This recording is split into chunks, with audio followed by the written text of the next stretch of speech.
Howdy, folks. I didn't see you over there. It's your good friend Hillbilly Scribbs, back with you for another one of these here episodes of the truly bizarre world, here exclusively on the Feeding the Monster podcast feeds YouTube's channel.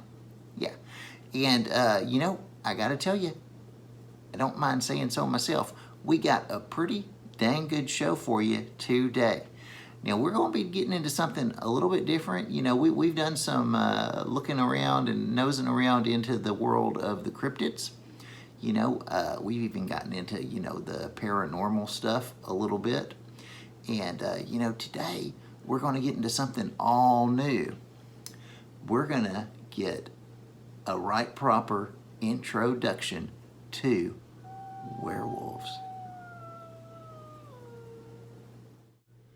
Episode 7, an introduction to werewolves.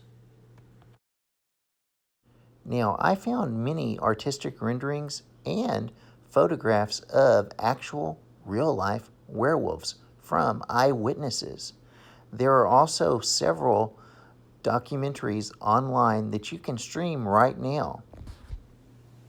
That's right, folks. Now, one thing about werewolves is there is way too much information about werewolves for us to pack into one show. So today's show, it's just going to be the first one of our shows on werewolves, and we'll come back to werewolves, again, somewhere down the road. But today's show is just meant to be like an introductory survey on these critters. And I got to tell you, I got a special surprise. I got a treat for you folks. I was able to get a phone interview on the Hillbilly Hotline with none other than Dr. Jimothy Pickles. That's right, that Dr. Jimothy Pickles. And you folks know, this cat is like the real deal. He is one of the pillars of this community. And, he's right up there with, the Neil deGrasse Tyson. He's right up there with the Nolan Guthries. He's right up there with Mr. Wizard. He's right up there with the guy that hosted Unsolved Mysteries. I mean, he is a superstar. And, we were fortunate enough to get an interview with him. So I'd like to share that with you right now. This is our interview with Dr. Jimothy Pickles, Professor of lycanthrophological. Yeah, he's an expert on werewolves. Hey there, Mr. Pickles. This is Hillbilly Scribbs. Yep, from the truly bizarre world. Oh yeah. Well, I just want to say I am a huge fan, and I am so tickled that you're going to be on our show today. So I just want to tell you thank you for giving us your time. And, I really do appreciate you coming on the show and sharing your vast wealth and stores of knowledge on these critters. Yeah. So I guess we'll go ahead and get started, and maybe you could introduce yourself to our listeners. And then maybe just give us a brief overview on what these critters are. Yes, hello there. My name is Professor Jimothy Pickles, and I am one of the leading, one of the werewolf professors in the country.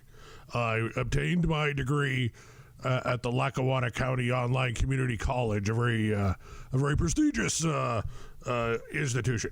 And I'd like to tell you a little bit about werewolves.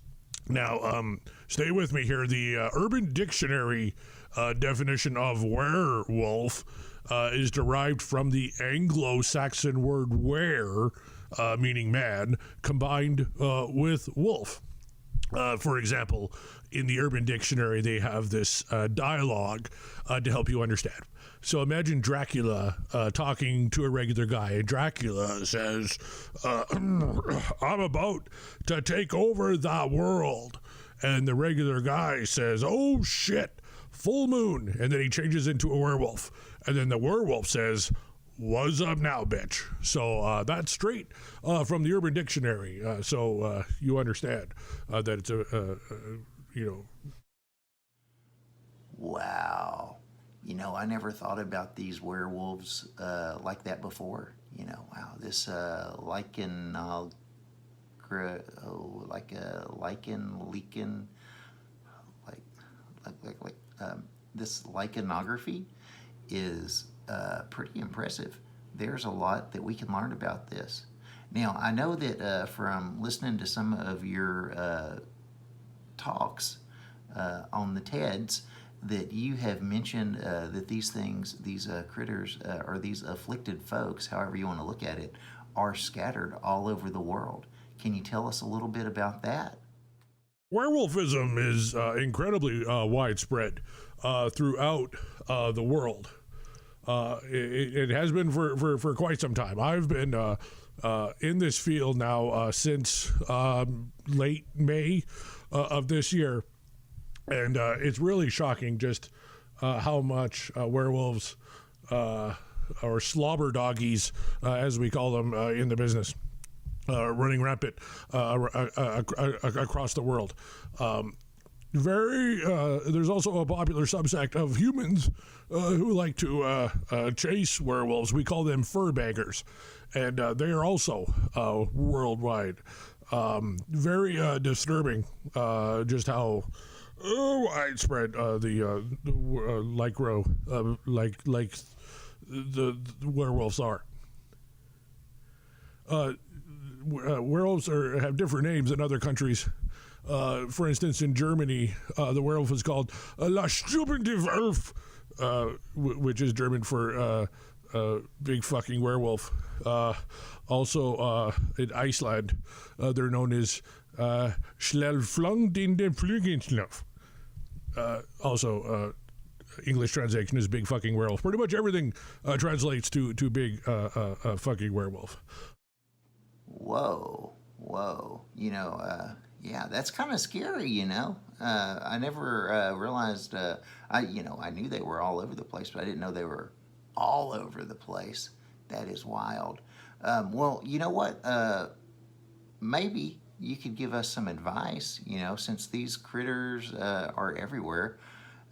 Is there any way that we can best stave off and defend ourselves from these, okay, I'm going to try to use the scientific word,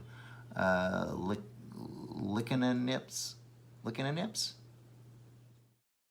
Of course, now I've just written a paper that is about to be published about the best way to stave off and prevent werewolves. And of course, everyone knows the best way to stave off a werewolf is K-pop.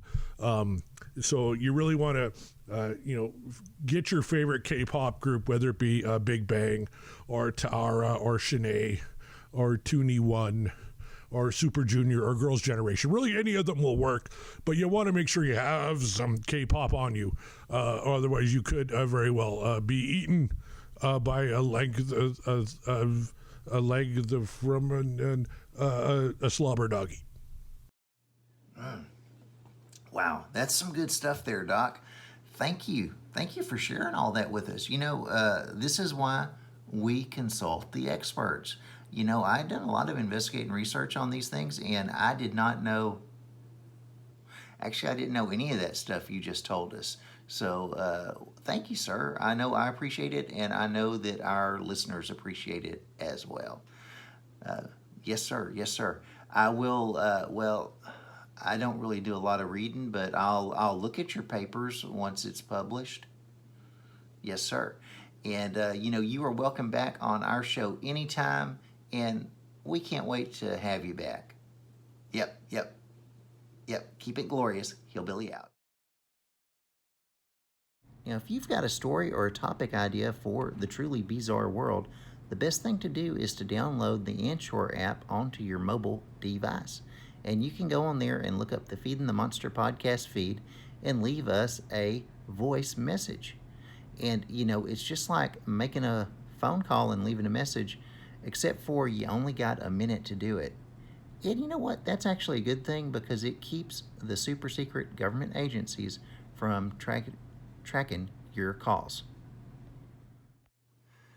Yep, that's right, folks. You can also leave ideas and topics for future shows and any questions you have right down there in the comment section as well.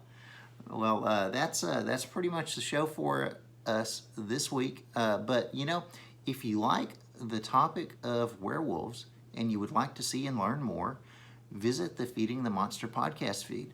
This past week, we have been all about the werewolves. Earlier in the week, we did a commentary track. All the guys, the whole Pants panel from the main show did a commentary track on this little film called Wolf Cop. Later in the week, Corey Morissette, John Mariani, and Jeff Saunders did an interview with the writer, director, and creator of the Wolf Cop series, Lowell Dean. And then at the end of the week, we did another commentary for the sequel to Wolf Cop called Another Wolf Cop. Yeah, so definitely check those out if you ain't listened to them yet, and really good stuff there. And most of us here at Feeding the Monster really want to see a third Wolf Cop movie happen, so make sure you hashtag and get trending Make Wolf Cop 3. Oh wait, I think I said that wrong. It's supposed to be hashtag Make Wolf Cop 3, or hashtag Where's Wolf Cop 3, or just hashtag Wolf Cop 3. Let's get that trending and, maybe make it happen. Yep, that's it. That's the show. So you folks, y'all keep it real, y'all keep it weird, and y'all keep it glorious.